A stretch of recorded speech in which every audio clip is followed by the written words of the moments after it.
Assalamualaikum warahmatullahi wabarakatuh, sahabat semua.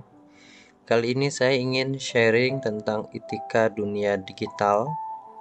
Berkaitan dengan etika dunia digital, ada beberapa hal yang barangkali perlu kita cermati, yaitu etika digital sekaligus etika digital.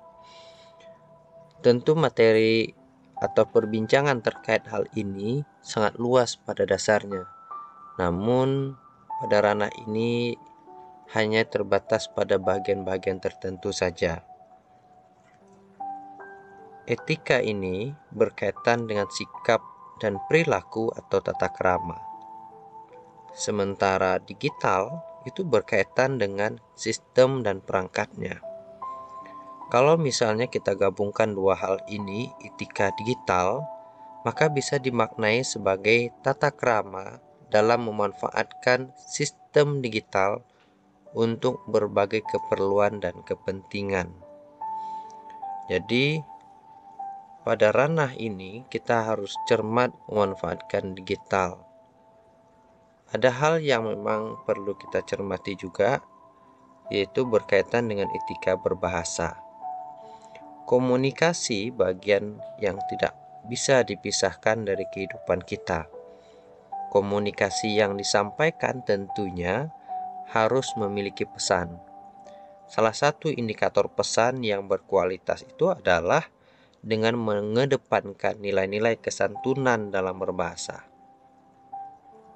Kita cermat juga pada bagian ini bahwa kesantunan berbahasa adalah hal yang memperlihatkan kesadaran akan martabat seseorang dalam berbahasa, baik saat menggunakan bahasa lisan maupun bahasa tulis.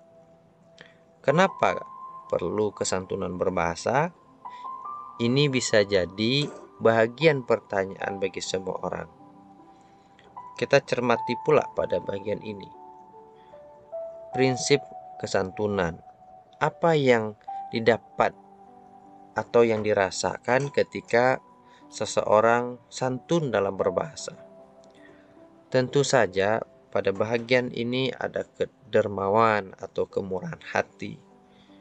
Kemudian ada cerminan penghargaan, kesederhanaan atau kerendahan hati, permufakatan atau kecocokan, atau bahkan kesimpatian.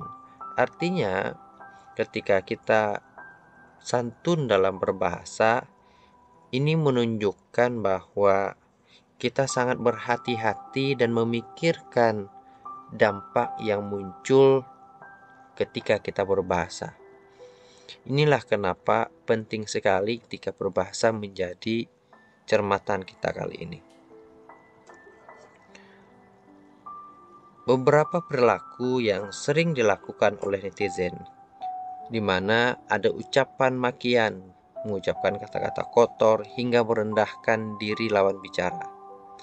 Hal ini dikarenakan oleh para netizen atau pengguna internet yang menurut hemat saya kurang bijak. Kita lihat beberapa sampel yang saya ambil. Sampel pertama kita bisa membaca bersama-sama. Wasit sogokan, ya gitulah. Kita baca lagi sampel yang kedua. Anjing nih wasit, buta matanya. Kemudian ada komentar yang ketiga. Wasit udah dikasih duit biar nggak keluar kartu kuning dan kartu merahnya. Ini bahagian yang secara etika perlu diperhatikan bahwa kata-kata yang dimunculkan ini dirasa kurang sopan. Kita lihat lagi sampel yang keempat. Musim depan pakai wasit-wasit asing yang benar-benar berkualitas aja. Biar wasit kita ada rasa malu dan introspeksi diri. Nah, ini sampel yang keempat. Yang kelima, bunuh wasitnya. Nah, ini bisa mengundang sesuatu yang memang tidak diharapkan. Kemudian ada lagi sampel yang 13. Wasit buta 7 turunan. Amin. Sampel 14. Gue doain tuh wasit impotensi sampai stres hingga akhirnya bunuh diri. Nah, data ini bisa sahabat semua jumpai di tulisan yang dibuat oleh Purwati dan Gunawan yang berjudul Kesantunan Berbahasa di Era Digital, yaitu tinjauan analisis moral pada komentar berita sepak bola di akun Instagram pengamat sepak bola. Tepatnya tulisan ini ada di Indonesian Journal of Arabic Studies, volume 1, nomor 1, halaman 77 hingga 88. Ini bahagian yang juga seorang pengguna media sosial sebaiknya apik dalam konteks bahasa, sehingga tidak mengundang hal-hal yang bisa menimpa kita pada konteks yang buruk. Tidak hanya itu saja, ternyata desain juga cukup berpengaruh dalam konteks penggunaan media digital atau informasi digital, di mana teks, gambar, dan poster bisa memberikan dampak yang besar terhadap kehidupan masyarakat. Kita bisa bayangkan dengan arus informasi yang saat ini hampir sulit kita bendung, bahkan tidak bisa kita bendung. Berbagai informasi bermunculan, baik yang bersifatnya benar atau sebaliknya, di mana dampaknya itu bisa saja menambah wawasan, mempererat persaudaraan misalnya, atau bahkan dapat menyebabkan pertikaian dan perpecahan. Kita lihat pada bagian ini bahwa media sosial bisa memperkuat persatuan, bisa juga memicu perseteruan. Nah, ini. Yang kedua, Polri. Hingga Juni 2019 terjadi 26 konflik akibat media sosial. Nah, artinya di sini diperlukan kecerdasan kita dalam memanfaatkan media sosial sehingga tidak memberikan dampak buruk bagi kita maupun orang lain. Kita lihat di teks.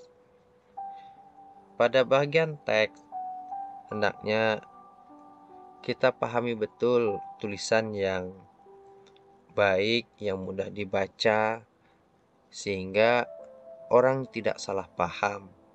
Demikian pula penggunaan ejaan dan tanda baca, ketepatan diksi atau pilihan kata, cara menyingkat. Gunakanlah singkatan-singkatan yang familiar, di mana para pembaca bisa memahami dengan baik maksud yang kita tuangkan atau yang kita tuliskan. Bahkan lagi-lagi sering kita jumpai penggunaan simbol yang memang tidak pada tempatnya atau bahkan memunculkan tafsiran yang beragam. Ya, ini juga bisa memunculkan atau memicu hasil interpretasi yang salah. Teknik penulisan juga harus kita perhatikan. Dan tak terkecuali adalah kesantunan berbahasanya. Kita lihat ini. Berkata kasar di medsos, pemuda asal Padang tersangka.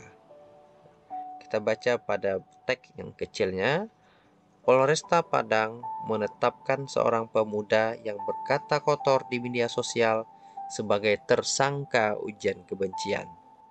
Nah, ini perlu lagi-lagi kita cermati dan berhati-hati. Di sini ada beberapa sampel yang barangkali bisa menjadi bahan sharing kita. Kita lihat pada data 1. Hai kuy, yang punya adik ikutan lomba ya kali nggak ikut. Nah, ini tentu saja tidak semua orang saya pikir bisa paham dengan baik, karena penggunaan kata yang tidak serta-merta baku atau bahkan belum familiar di telinga semua orang, sehingga tak semua orang pula bisa memaknai dengan baik. Kita lihat lagi data 2. Sedap ditengok kan? Dimana sedap ditengok kan? Nah ini kan ada kekurangan huruf sebenarnya, yaitu huruf di, yaitu i ya, yang dimaksudkan di sini. Dan sebagai halnya yang bisa memperumit bagi pembaca ketika tulisan itu tidak lengkap. Kemudian data 3. Selamat ulang tahun. Semoga panjang umur, sehat selalu, murah rezeki. Ini lagi-lagi kita juga harus mengerti bagaimana menulisnya, sehingga tulisan yang kita buat secara tidak langsung maupun langsung hendaknya dapat mengedukasi.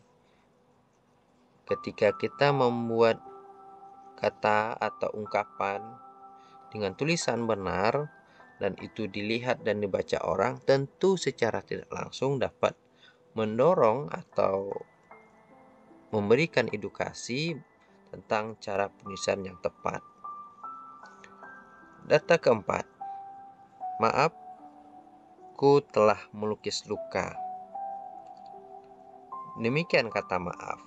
Jadi kata maaf di sini bukan P tetapi F. Data 5. Turut berduka ya. Nah, ada aturan sebenarnya dalam penggunaan tanda baca, yaitu penggunaan tanda titik di sini. Umumnya penggunaan titik itu berada pada jumlah 3 ataupun 4. Namun jika ia berada di akhir kalimat, maka cukup 1 saja. Kemudian terkait dengan gambar. Gambar itu dapat memberikan informasi yang bermakna hendaknya. Hindari hal-hal yang dapat menimbulkan kontroversi atau adu domba, karena bisa disebabkan oleh pengeditan atau tata letak. Jadi ini semua harus kita perhatikan. Jelas kepemilikan gambar. Kemudian ada lagi desain yang berkaitan dengan poster. Relevan dengan kebutuhan. Artinya poster yang disajikan itu disesuaikan dengan yang diperlukan. Bagi pembuat poster tentu dia paham bagaimana men-setting yang tepat. Dalam hal ini hindari hal-hal yang dapat menimbulkan kontroversi atau adu domba. Ada baiknya jelaskan kepemilikan gambar itu atau mencantumkan siapa yang membuat. Kemudian perhatikan teks yang kita sajikan itu memang bisa dibaca. Data yang disajikan itu berbasis riset dan sumbernya yang jelas, sehingga ketika orang membaca teks itu atau poster itu memang bisa mengedukasi. Ini hal-hal yang juga perlu kita cermati bersama, sehingga sajian yang kita berikan di media memberikan dampak yang positif. Pada kali ini saya ingin katakan bahwa menghadirkan informasi secara bijak bahagian dari terjemahan etika yang ada pada diri Anda ataupun diri kita. Terima kasih atas perhatian. Assalamualaikum warahmatullahi wabarakatuh.